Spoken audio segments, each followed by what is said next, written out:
Estamos de volta aqui no canal Viver Brasil, estamos com o nosso AgroB, abraçando a você que está agora em Uberaba e Uberlândia, no Triângulo Mineiro, e Patinga, no Vale do Aço, você que está acompanhando a gente em Governador Valadares, na região leste de Minas, Juiz de Fora, na Zona da Mata, você que acompanha o nosso programa em Belo Horizonte, Contagem, Betim, Nova Lima, Sabará, 527, claro, 9 HD também. Aliás, claro, no 527.9, analógico, tudo na Claro, e você acompanha também no youtube.com/canal Viver Brasil. Estou conversando hoje com a Letícia Fonseca, assessora técnica da CNA, Federação Nacional da Agricultura, Pecuária, e a gente está falando aqui sobre a rastreabilidade de frutas e hortaliças, uma pesquisa apresentada, um estudo apresentado pela CNA. Letícia, quando a gente une essa questão da ciência e dados práticos e a nossa produção, a gente começa a fechar um cerco muito importante para fazer um time realmente muito campeão, né? Porque aí você tem o estudo, você tem eu sempre falo aqui no programa que o produtor rural, ele não precisa ser ensinado, ele só precisa ser lapidado, porque ele é o detentor do conhecimento. Como é que vocês têm aí essa perspectiva? Como é que você vê essa tríade aí sendo positiva no que diz respeito à produção, que vem para o nosso prato interno, mas do que vai também para a exportação? Na verdade, a rastreabilidade ela é um dos passos, né? Uma das etapas para a gente estar assegurando esse desenvolvimento, né? Essa estruturação da cadeia.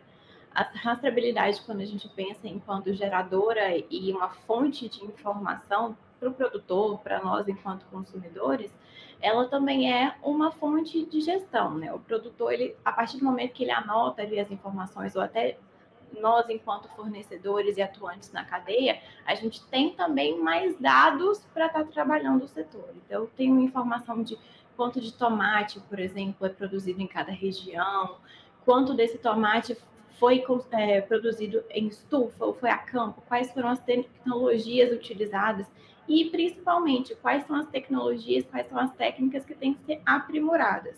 Então, todo esse contexto é um gerador de informação para nós, enquanto fornecedores da cadeia, para os produtores, né, que são realmente aqueles que estão ali no dia a dia trabalhando, e também para o mercado externo. O mercado externo está procurando um produto de qualidade. Eles vêm ao Brasil, na verdade, para conhecer, para entender de onde está vindo aquele produto, quais são as características nutricionais, se tem algum diferencial em relação a outros mercados.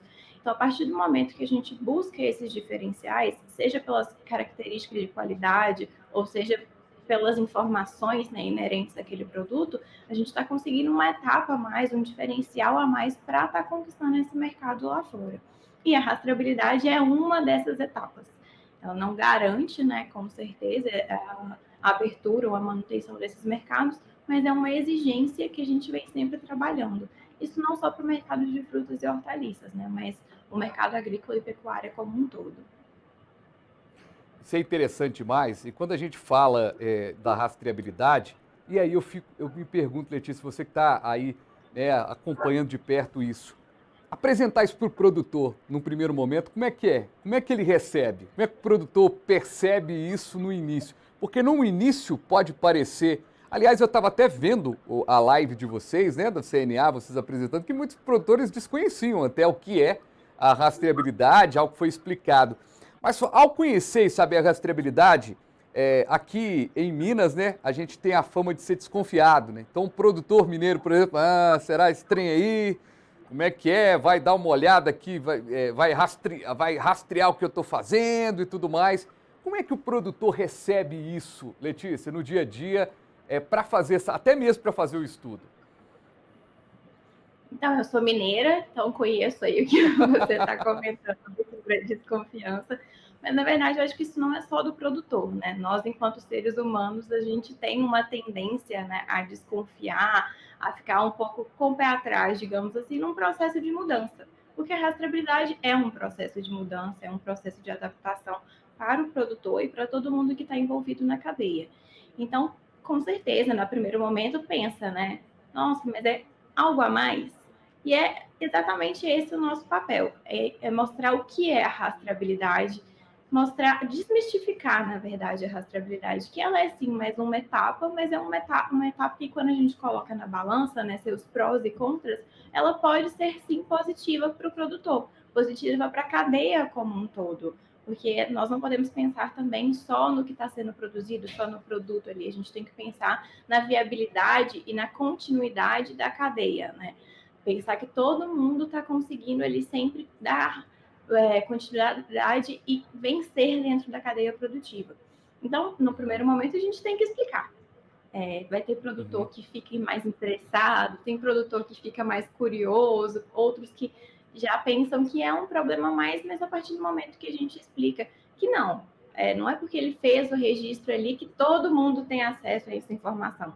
Ele não precisa colocar uma folha do caderno de campo colada na caixa que ele vai estar vendendo na roça, não é isso, né? Ele tem que ter ali os registros, ele tem que ter a informação do que ele realizou durante a produção, para caso ele seja consultado, para caso seja necessário em algum momento, ele até está ali, que ele fez tudo conforme deveria ser feito, que o produto, que o alimento que ele produziu é de qualidade e é seguro. Então, não é uma exposição do produtor, de forma alguma. É uma forma dele se assegurar de que está tudo certo, se assegurar de que o produto dele é bom, né?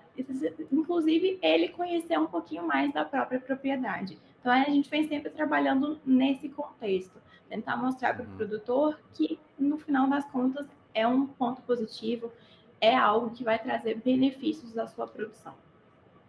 Muito legal. Letícia, a gente está caminhando já, né, para o finalzinho do programa, mas tem algumas questões ainda que eu quero abordar, pegando, né, essa questão da pesquisa. A gente, falando de rastreabilidade e segurança jurídica, né? Quando a gente tem esses dados, a gente passa a ter uma segurança maior para a comercialização, para o consumo. É um passo importante para a gente ter um material como uma cartilha que orienta, uma cartilha que, de certa forma, faz um caminho para o nosso consumidor de fora e o nosso consumidor interno, e a gente traz transparência para o processo? Com certeza, essas informações são justamente nesse intuito, né? A gente tem informação daquela produção para que, caso alguém queira, né, tenha o direito de ter transparência e a informação sobre aquilo que está consumindo.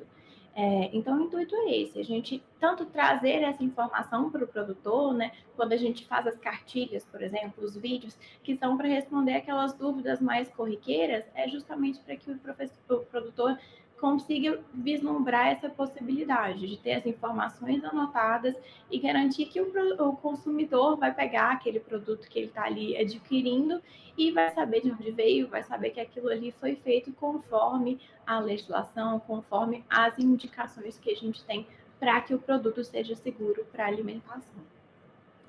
E quais são as características de um alimento apto para o consumo? Basicamente, né, Letícia? Sem entrar nos pormenores, senão a gente ficaria aqui analisando, né, a tarde inteira, a noite inteira. Mas quais são as características? Para frutas e hortaliças, na verdade, a gente tem muito aspecto sensorial, né? Quando você olha um produto pelo odor, pela aparência, a textura, o ser humano ele tem consegue analisar, né, o risco inerente do consumo daquele produto. No caso de frutas e hortaliças, essa aparência, a questão da senescência, né, o quanto ele vai estar apodrecendo, digamos assim, vai variar muito em função da condição de armazenamento, da condição de transporte. Hoje no Brasil a gente tem produção de frutas e hortaliças no Brasil inteiro, mas tem algumas que são muito concentradas em algumas regiões, como por exemplo a maçã, é mais na região sul, pelo clima. A uva que a gente consome de mesa está distribuída em todo o Brasil, mas mais recentemente tem crescido bastante no Nordeste, então tem fluxo de distribuição muito grande no Brasil.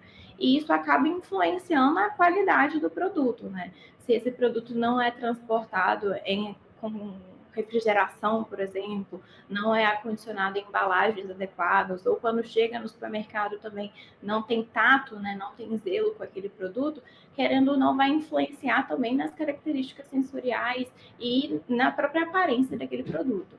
Então, para frutas e hortaliças, na verdade, é algo muito visual, né, muito sensorial. Alguns produtos a gente tem os padrões mínimos de qualidade, tem a classificação não só para produtos nacionais, mas também para produtos importados, e tudo isso é desenvolvido, na verdade, para que a gente tenha uma padronização de mercado, para que a gente entenda o que é um produto de qualidade, para que a gente tenha precificação também desses produtos conforme a padronização, as informações que a gente tem de mercado. Mas, no geral, para HF, que são produtos perecíveis, né, é realmente uma análise muito sensorial. Legal, Letícia. Parece um assunto complexo, mas quando a gente começa a conversar, fica mais simples, né? Você colocou aqui algumas questões que ficam realmente bem claras.